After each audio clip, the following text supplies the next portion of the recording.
Bonjour, je m'appelle Chong Monfumbi, je suis Digital Officer au niveau d'Eramet et j'ai commencé ma carrière en 2017 après mes études de master en Ukraine et j'ai commencé en tant que développeuse web dans une agence en fait gouvernementale au niveau du Gabon qui s'appelle la NINF et j'ai travaillé là-bas presque 2 ans.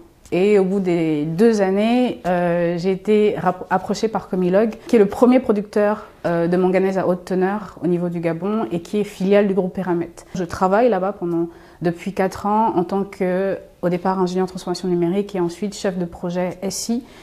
Et au début de cette année, je rejoins l'équipe transformation numérique du groupe Eramet pour les accompagner dans la matérialisation de la feuille de route digitale RSE de 2023 à 2025 et d'accompagner aussi le développement des communautés dans les filiales du groupe Eramet.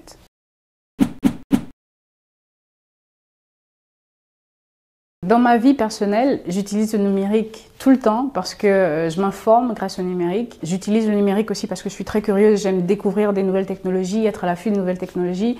Et j'utilise le numérique pour développer ma passion, parce que j'aime la photographie, la vidéographie, les montages vidéo, et je fais beaucoup de bricolage avec des équipements numériques comme des graveuses laser, comme des découpeuses vinyles, ce genre de choses. J'aime beaucoup découvrir tout ce que le numérique peut m'apporter dans ma vie personnelle.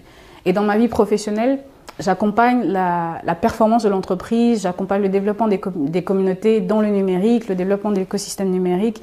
J'accompagne aussi à aider les équipes au sein de l'entreprise à être plus performantes en utilisant le numérique.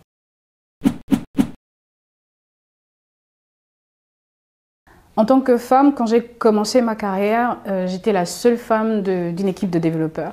Mais je n'ai jamais été discriminée ou rabaissée parce que j'étais une femme dans cette équipe. Au contraire, j'ai été valorisée pour mes compétences et j'ai été beaucoup accompagnée aussi par mes managers. Au fond, en arrivant même à Comilog, l'équipe qui dirigeait la transformation numérique à cette époque-là, c'était une équipe constituée essentiellement de femmes. Donc à ce niveau-là, je n'ai vraiment pas ressenti une quelconque discrimination par rapport à mon genre. C'est vrai que dans les réunions, il fallait pouvoir s'imposer. Au premier abord, quand on voit une femme qui vient présenter un projet ou qui vient défendre des intérêts de la transformation numérique, on se dit qu'est-ce qu'elle vaut. Mais lorsqu'on commence à parler et qu'on maîtrise son sujet, tout devient naturel.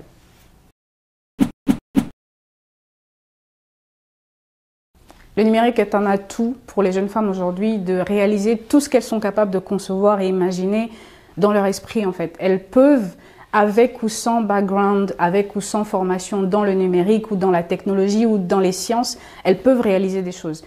Il y a beaucoup de plateformes en ligne qui permettent d'apprendre une compétence numérique en très peu de temps et développer des choses et matérialiser des choses. Il y a beaucoup de femmes qui deviennent entrepreneuses grâce au numérique aujourd'hui. Il y a beaucoup de femmes qui créent des choses, qui développent leur communauté locale avec le numérique. Donc moi, j'encourage beaucoup les femmes à se lancer dans le numérique parce qu'on a une place de choix en fait et on est capable de réaliser beaucoup de choses. Le numérique est un levier essentiel pour les jeunes femmes aujourd'hui pour réaliser leurs rêves, pour aller de l'avant, pour dépasser leurs limites et créer de grandes choses. Le conseil que je donnerais aux jeunes filles ou aux jeunes femmes de faire carrière dans le numérique, ce serait de ne pas laisser passer leurs rêves. Moi, j'ai fait un master en logiciel des systèmes, après un bachelor en génie logiciel. Et c'était une matière ou c'était une filière que mes parents ne comprenaient pas.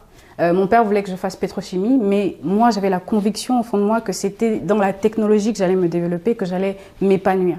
Et donc, j'ai forcé, malgré les barrières culturelles, malgré l'incompréhension de ce que je voulais faire, malgré le fait qu'il n'y avait pas suffisamment de femmes dans ce type de domaine, j'y suis allée et aujourd'hui, je suis épanouie dans ce que je fais. Donc, je veux encourager une fille, une femme, à ne pas avoir peur en fait et ne pas se limiter par rapport à sa culture, par rapport au manque d'infrastructures, surtout en Afrique, mais à se dire si je suis une femme, si j'ai le désir de le faire et que je peux trouver les capacités de le faire, je ne dois pas m'arrêter sur ce qu'on va me dire, sur ce qui va manquer autour de moi, mais je dois foncer, je dois être courageuse, je dois oser.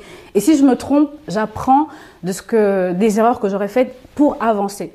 Et L'autre conseil que je voudrais dire aux femmes, c'est qu'elles n'ont pas forcément besoin d'avoir un bac scientifique ou de faire une série scientifique pour se tourner vers le numérique. Aujourd'hui, le numérique, c'est comme un arbre avec beaucoup de branches et donc on peut s'accrocher à la branche qui convient à notre caractère, qui convient à notre ambition professionnelle, qui convient aux passions qu'on a.